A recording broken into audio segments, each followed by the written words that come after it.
Senate confirms another of President Trump's nominations. Missouri schools deal with cuts to transportation. And a Missouri woman says she was harassed for her immigration status. Good morning. It's Friday, February 10th, 2017. Thanks for waking up with us. I'm Megan Judy. And I'm Savannah Rudisell. And I'm Tim Schmidt. It's going to be nice and warm today. That spring-like weather is finally back with us. It is already breezy. The temperature's already above freezing, too. So good news there. You're going to be heading out the door, and temperatures are going to be around almost 38 in a lot of spots to the south.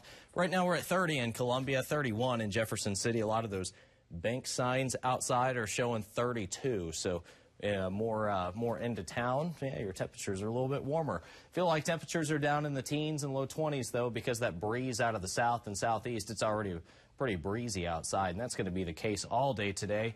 Dry atmosphere all through the day as well, and a lot of sunshine. Our temperatures are going to get back into the low 60s this afternoon. The ayes are 52, the nays are 47. The nomination is confirmed. The Senate confirmed Republican Tom Price as Secretary of Health and Human Services early this morning. Price narrowly won the confirmation with a 52-47 vote. His confirmation gives Republicans momentum to repeal the Affordable Care Act. This is the third confirmation of cabinet officials this week. A federal appeals court declines to reinstate President Donald Trump's travel ban. That means a lower court ruling will stand. That ruling suspended President Trump's travel ban that barred travelers from 7 predominantly Muslim countries from entering the U.S. The Brain Injury Association of Missouri is on a 4-leg education tour across the state. The first stop was in Columbia as a part of a sports concussion seminar. KMU 8's Jared Kohler joins us now for more on what parents need to know. That's right. Across the country, concussions are being reported at a higher rate, but there are still many things that parents should be watching for when it comes to potential concussions with their children. Football, ice hockey, and lacrosse are the 3 most common concussion sports, but it doesn't take a hard collision or unconsciousness for one to occur. Symptoms also include headaches and dizziness, but also abnormal sleep patterns or mood swings. Removal from play is the most important step, as up to 70% of concussive events are not reported, leading to doubled recovery time and potentially future injuries. The goal of the seminars is to educate local coaches about the impact of concussions, and the director says the handling of every athlete and every injury is entirely a new case. Some student athletes are more susceptible to a concussion than other student athletes. And another fallacy is that it's like, well, little kids, they rebound very easily. The younger the athlete is, it actually takes them longer. Cunningham says parents should watch for cases where athletes may try to prematurely talk their way back in and make sure local schools and coaches are aware of the current concussion protocol. Missouri school districts now fear bus cuts are heading off the road and into the classroom. Governor Eric Greitens is proposing a $36 million cut to school transportation. The Missouri School Boards Association says districts will have to make up for the budget cuts through local funding. The deputy executive director says it will affect students. To say that cuts in school transportation does not have an impact on the classroom is really not true. Those cuts absolutely, potentially, can have an effect on classroom spending.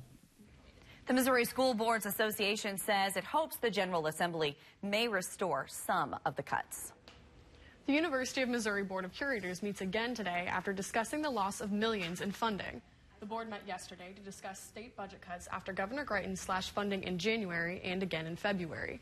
The curators say in the short term, universities should stick to their budgets, but to cut costs wherever they can.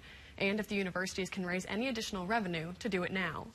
We also told them if they have gaps in their budget for the current year, they can use some one-time reserve funds to cover those gaps for now.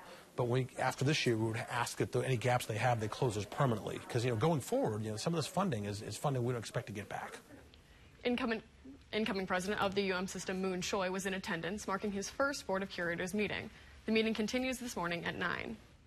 MU is celebrating the 100th anniversary of its Engineering for Agriculture program today. The MU Division of Food Systems and Engineering will host building tours and demonstrations as part of the celebration. A recent accomplishment of the program is the creation of an implantable biofilter that catches tumor cells circulating in the bloodstream. The event is free to the public. It starts tonight at 6. Syrian President Bashar Assad tells Yahoo News that some of the refugees coming to America are, quote, definitely terrorists. Assad said President Trump's refugee travel ban is, quote, an American issue on which he would not take sides. But if asked, some of those who fled are, quote, aligned with terrorists. Assad quickly replied, definitely. The White House says President Donald Trump told Chinese President Xi Jinping the U.S. will honor the one China policy. The policy is an acknowledgement of China's position there's only one Chinese government. Under the policy, the U.S. recognizes and has formal ties with China rather than the island of Taiwan. Trump's comments about the policy caused friction between the global powers in the past, but the two leaders spoke by phone last night. The Chinese news reports President Xi appreciates Trump's focus on adhering to one China policy and says the policy is the bedrock for China-U.S. relations. Prosecutors are looking to give a 20-year sentence to a former Virginia National Guard soldier who helped ISIS. A judge is expected to sentence Mohammed Jalloh today in federal court. He was arrested for making contact and attempting to provide support to the militant group. Jalloh served 7 years in the Army National Guard. A Gladstone woman says she was harassed for her family's immigration status. Jessica Diaz moved with her family from Mexico more than 10 years ago after a hurricane devastated their hometown. Covered under a federal policy, Diaz legally works and lives in Missouri, but her parents are still at risk of deportation, and last week came another shock. She says an older man rolled down his window and said he didn't know illegals lived in this neighborhood. Then he spit in her face and told her to, quote, go back to her country. Diaz has reported the incident to police. The Northeast region got pounded with at least a foot of snow. We'll tell you more about the region's most significant storm of the winter after the break. Your time is 4:36 on this Friday morning. You're looking live at the Lake of the Ozarks. We'll be back with